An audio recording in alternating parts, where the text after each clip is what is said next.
Hey, everybody. Here is part two of today's recording. This one's looking at plot. I'm pretty sure most of you are familiar with the term plot, sequence of events, starting with exposition, rising action, that pinnacle moment of highest moments of intensity and the turning in direction of the story, like we talked about with climax, falling action, and resolution down here. And that's pretty straightforward. If you don't have a plot, then your story stinks, basically, because nothing's happening. And a good story, drama, TV show, book, whatever, is going to have a decent plot that goes with it.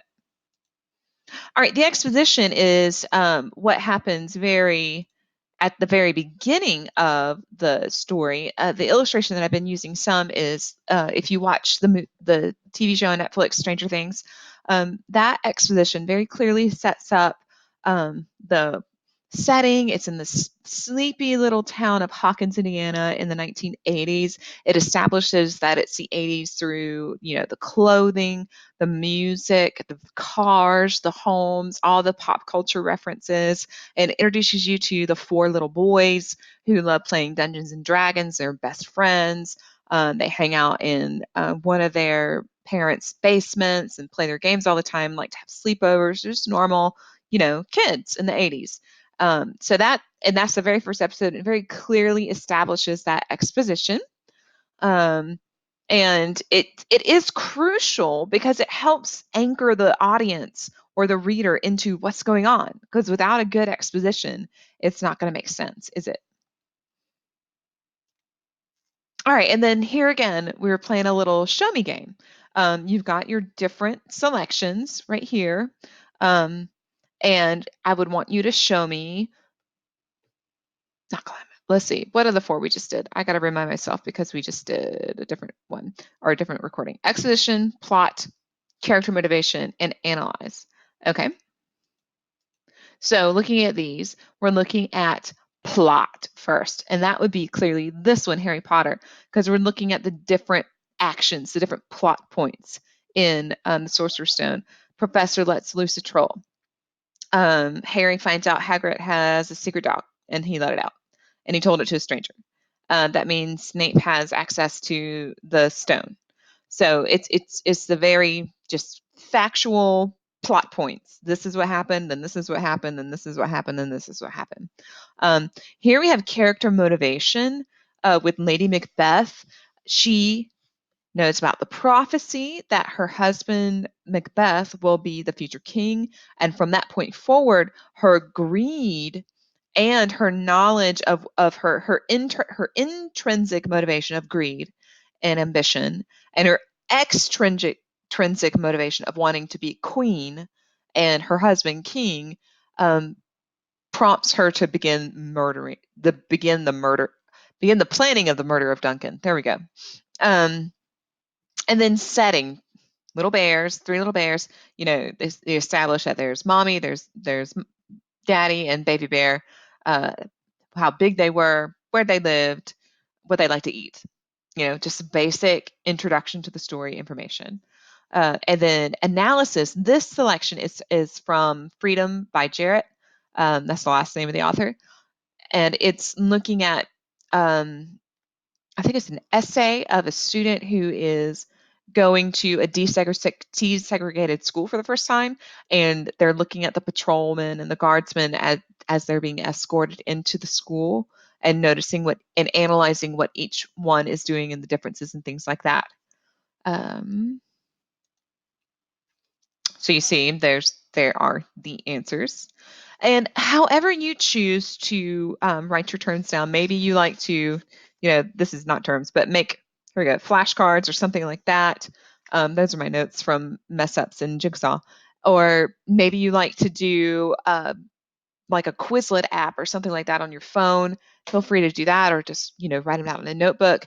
But these are terms from your lesson that you can keep track of. And the more you work with them and become comfortable with them, the better you're going to perform on your quizzes and tests. Because here's within your lesson, we're not going to go over this in detail, and we didn't in class, because this is stuff you can do in your lesson itself.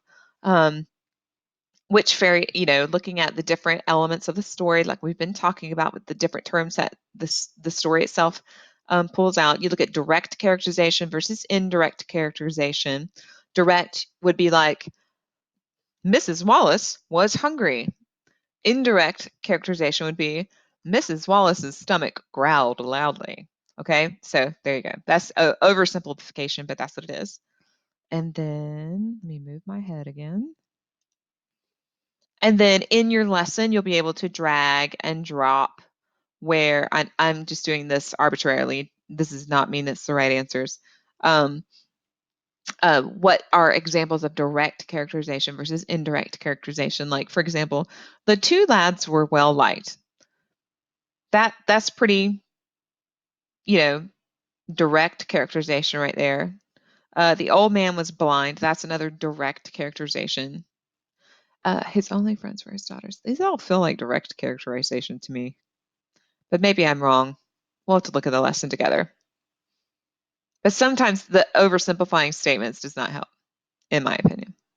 All right, and then character motivation, we talked about that before, the thought, feeling, and action, and how that turns into motivation. Little Red Riding Hood tells her mother she will obey her commands because her motivation is to be a good child that makes her parents happy. And then fun little story, you're a character in a story of your own life. What motivates you? How are you motivated? That kind of thing. And we talked about that a little bit before, what motivates you to do well in school. Maybe it's just to be done, get to that diploma, get out of here. Or, maybe you have, an internal, I hope you have all at least a little bit of internal pride of wanting to do well and do your best in that respect. Maybe it's just to, get on to that next phase of life where you're an adult, or, to get a job, or your parents maybe pay you for getting straight A's or something like that. Whatever your internal external motivation is. And then this is again something that you can do in the lesson itself. I'm not going to go over that. Same with here. We're looking at character motivation plus plot equals theme. Then, of course, take time to read your story from the Arabian Nights Entertainments. This is about the fisherman and the genie, the story of the fisherman, and you can look at the statements that serve as evidence to support the theme. And then, of course, this is Tuesday stuff. Here's all of August 13th. This is our daily announcements. Of course, checking those will be super helpful to keep you on track so you know what you're doing. Ideally, this won't take you more than 20 to 30 minutes. And the faster we get in class, the more I hope to give you time in class to actually work on that and do the work. And on Wednesday and Thursday, depending on what period you're in, you'll have a longer class period with me. Like first and third have a long period tomorrow. Second and fourth have a long period Thursday. And then that's pretty much it. Let's see. The last thing I wanted to do was go back to the dashboard and let's just rehash where you find your stuff. So I'm going to go back to our course, World Literature and Comp. Here's our announcements. Always check those. They'll give you great information to help you know where you are in your class and what you need to do. Click on modules. Here's the guided notes and class recording from yesterday. And here's the guided notes. And this page is not published yet because I'm still making the recording, the class recording for today.